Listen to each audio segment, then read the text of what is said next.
Okay, for all those of you who can't make it to my exhibit, this is me. I'm Louise. I'm the one who is doing the open studio on November 1st, and I'm here to tell you that I'm pretty excited about it. And I'm going to give you a very brief tour of my paintings that are going to be on display.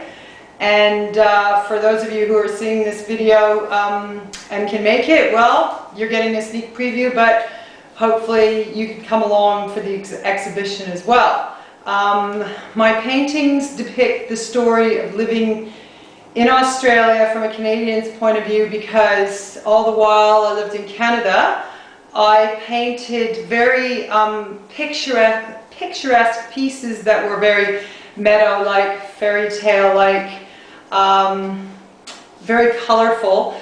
And when I moved here, I noticed that the landscape was very stark, almost dead. The trees were olive-colored, not that pretty lime green that we get in Canada, etc., etc. So it took me about a year to actually learn to absorb these colors. And most of my paintings, you will see, are based around one day. It was the last day we really had rain, and it was almost 2 years ago. I continue to find photos that I took of Graham the day I followed him around the farm, and we were so elated to have all this rain. And I took photos of him walking away and studying the paddocks and absorbing what was going to happen next as a result of all this rain.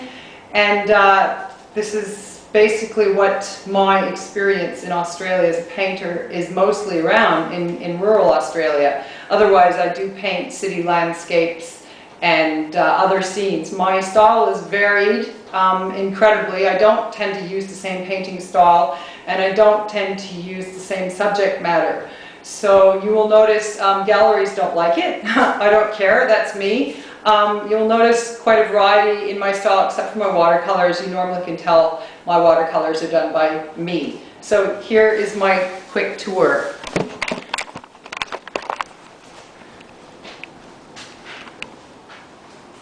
This is a painting I did 2 years ago, and that is based on some images that I found at random, but it carries the desert theme through it.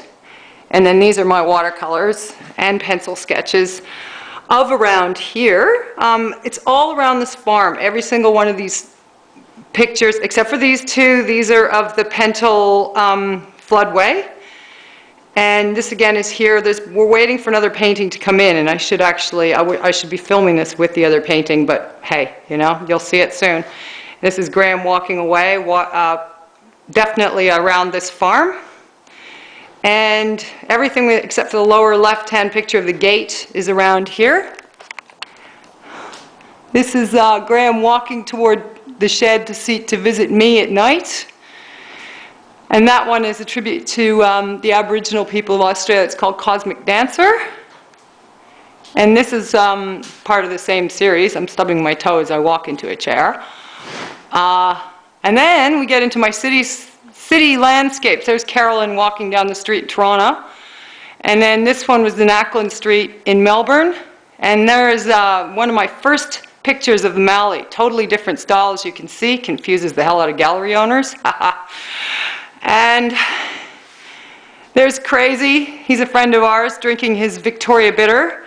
And then next to him to the left is the window washers. And this is a picture in Williamstown, and below that is a friend of mine who has a cat, but it's not of her, it's of her cat, with the Tokyo in the background. I have to do this very quickly because I'm going to run out of time here. These are old original paintings of North America that I did. This is my tribute to the Northern Hemisphere. This one and that one. I'll have to get into these at a later date.